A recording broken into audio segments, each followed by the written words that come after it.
Udayagiri Khandagiri complete করে আবার আমরা এগিয়ে চলেছি পরবর্তী গন্তব্যের দিকে।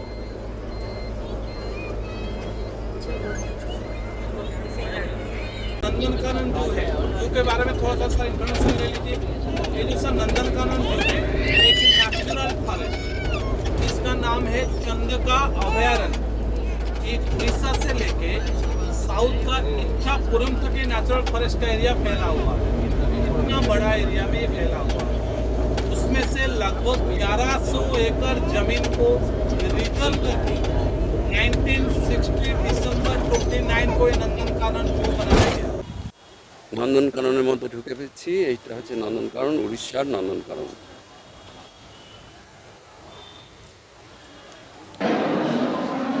আমরা টিকিট পেয়ে গেছি। এই যে অ্যাডাল্ট হচ্ছে 50 টাকার টিকিট।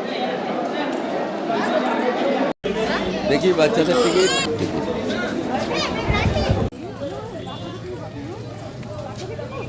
ঢুকছি নন্দনকানন জুলজিক্যাল পার্কে।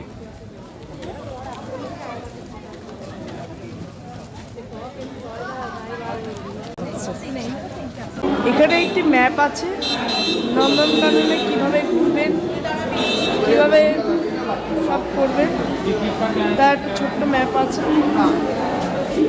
এই ম্যাপটাকে আপনারা ফলো করতে পারেন।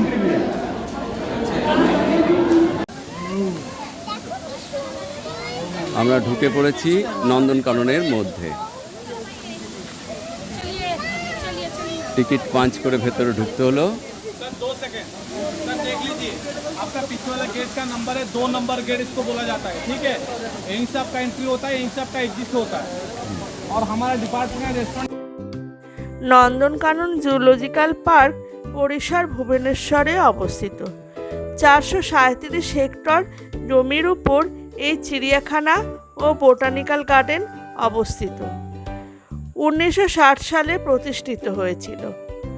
এটি জনসাধারণের জন্য উন্মুক্ত করা হয় 1979 সালে। এখানকার প্রধান হলো সাদা বাঘ, আর এখানকার জীবজন্তুও খুব ভালোভাবে যত্ন নেওয়া হয়।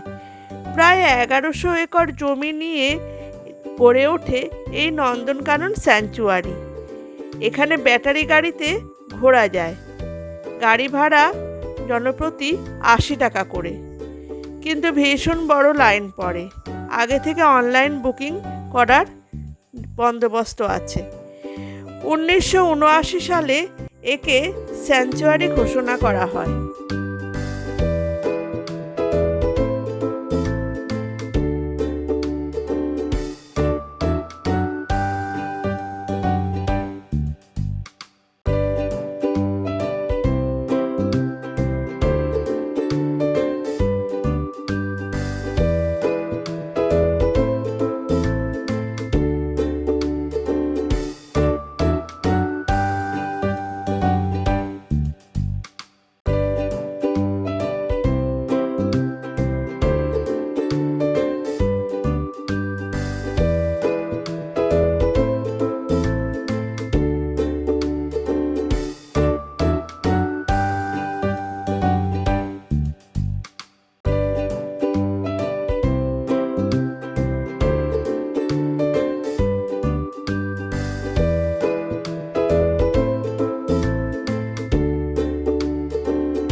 ওটিডিসির রেস্টুরেন্টে জিএজি খাচ্ছে।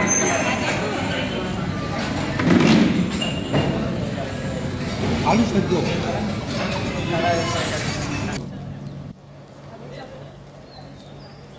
এটা ওটিটিসির রেস্টুরেন্ট নন্দনকাননের মধ্যে। এখানে ভেজ থালি 140 আর ডিম থালি হচ্ছে 160, এবং তারপরে আরও দুরকম সেফ, কোনো মাংস পাওয়া যাবে না।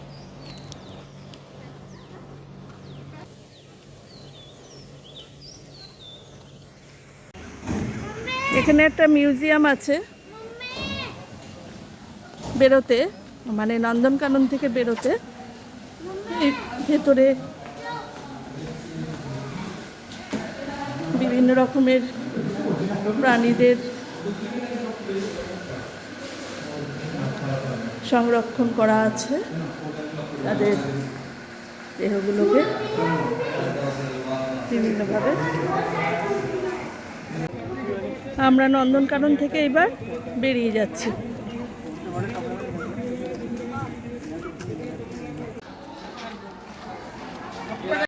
এবার আমরা চলেছি কোণার্ক মন্দিরে। ভারতের উড়িষ্যার পুরী জেলার কোণার্ক সূর্য মন্দির হল 13 শতকের হিন্দু সূর্য মন্দির। মন্দিরটি 1250 সালে পূর্ব গঙ্গা রাজবংশের রাজা প্রথম নরসিংহ দেব দ্বারা প্রতিষ্ঠিত। এটি সূর্য দেবতাকে উদ্দেশ্য করে রথের আকারে পূর্ব দিকে মুখ করে তৈরি করা হয়েছিল। সামনে 7টি ঘোড়া ও মন্দিরটিতে 12 জোড়া চাকা আছে। संस्कृत वर्ड है कोणा। कोणों का मतलब होता है अगर कोणार्क को आप संधि विच्छेद करते हैं, कोणों युक्त अर्क होता है। कोणा का मतलब होता है उड़ीसा का उत्तर पूर्व कोना में मंदिर अवस्थित है। और अर्क का मतलब होता है सूर्य भगवान जी का एक नाम अर्क होता है, तो दोनों को मिलाने से कोणार्क होता है। আমরা এখন কোণার্কের সূর্য মন্দিরের উদ্দেশ্যে রওনা হচ্ছি। প্রচণ্ড খটখটে রোদ।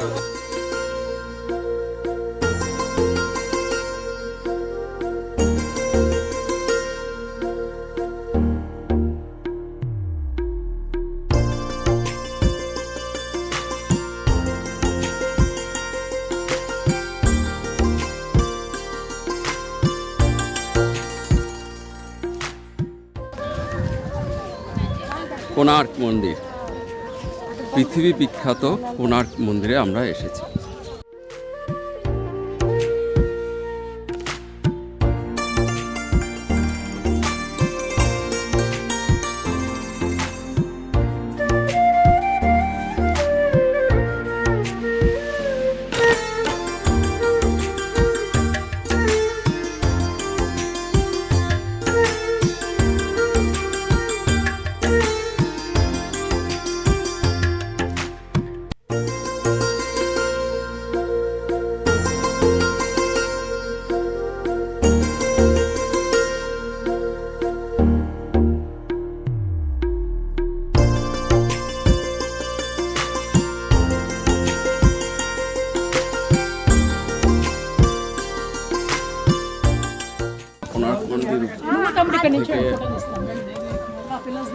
কোণার্ক মন্দিরের উপরে উঠছি।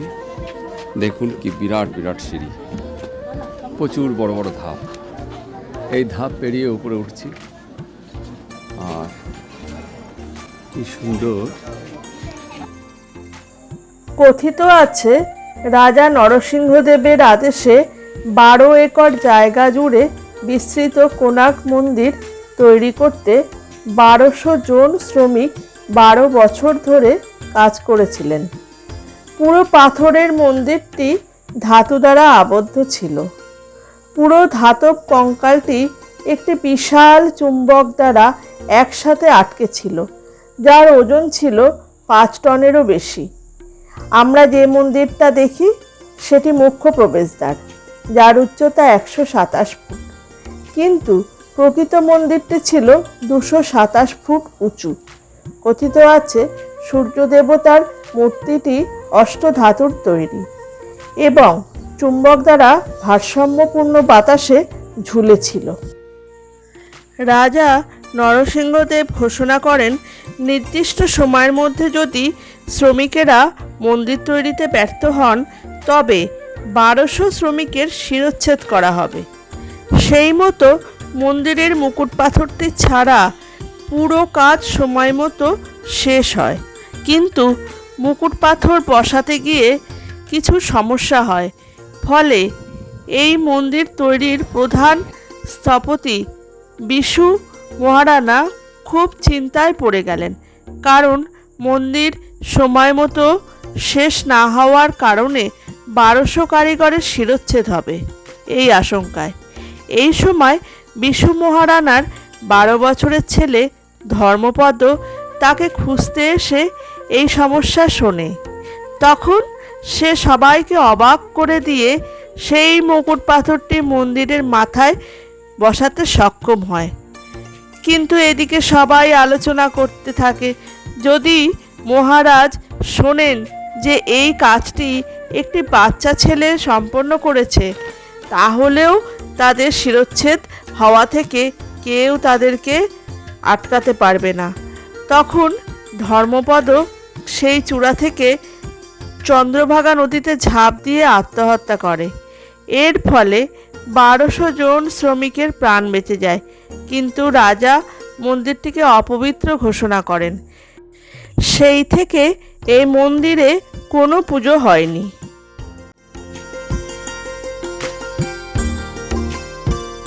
মন্দিরের পিছন অংশটাই কিন্তু আসল মন্দির, যেটা নেই, যেটা পুরো ধ্বংস।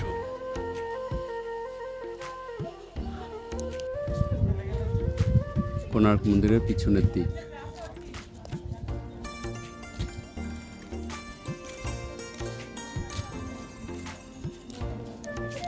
ছায়াদেবী মন্দির।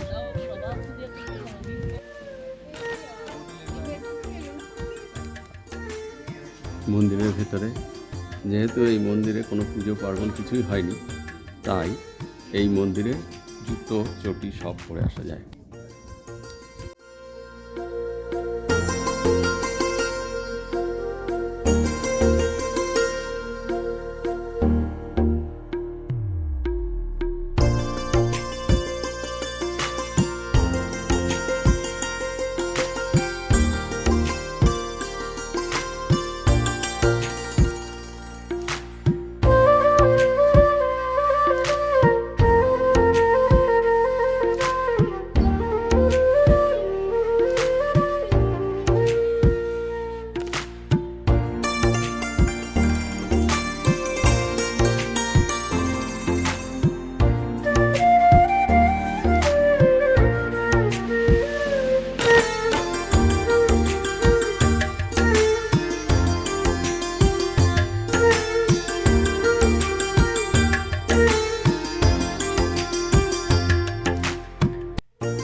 এবার আমরা এখান থেকে বেরিয়ে যাচ্ছি।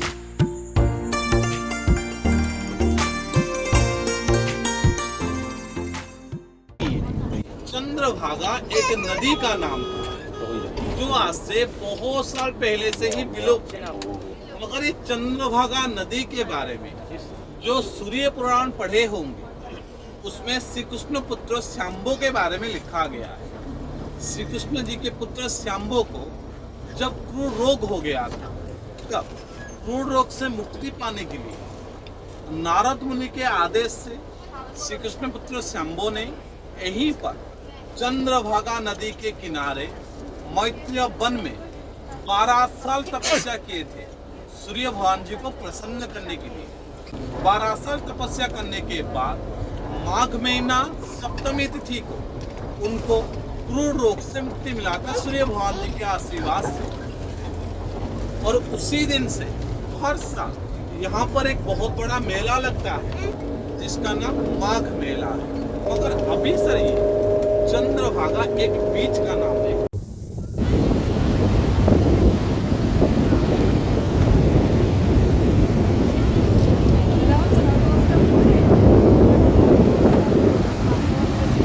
এটা হচ্ছে চন্দ্রভাগা বিচ। এখানে ভেতরে স্নান করা মানা, যেহেতু এখানে চোরাবালি আছে। এখানে এই জন্য বিচের ধারেই থাকতে হবে, ভেতর দিকে রয়েছে।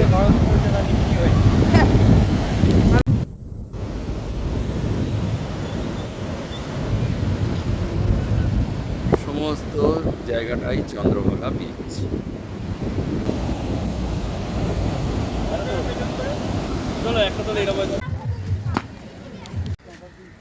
এবার চলেছি রামচণ্ডী মন্দিরের উদ্দেশ্যে।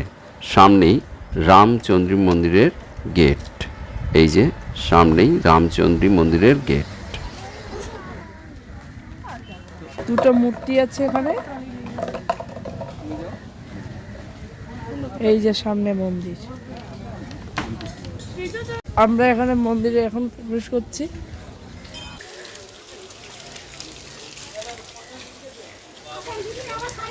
এখানে পা ধুয়ে নিতে হবে। এখানে ভোগের ব্যবস্থা আছে।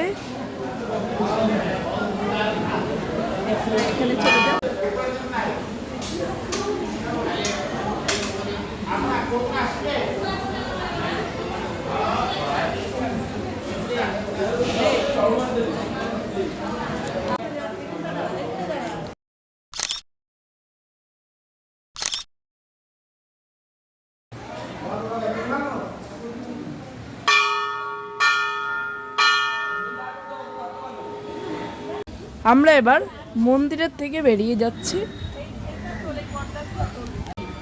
এখানে বট গাছে খুব সুন্দর সুন্দর করে বিভিন্ন সুতোপত্র লাগানো রয়েছে। অনেকে মানত করে এখানে।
ভালো লেগেছে আপনার যে বাচন আপনার দেখতে পাচ্ছ?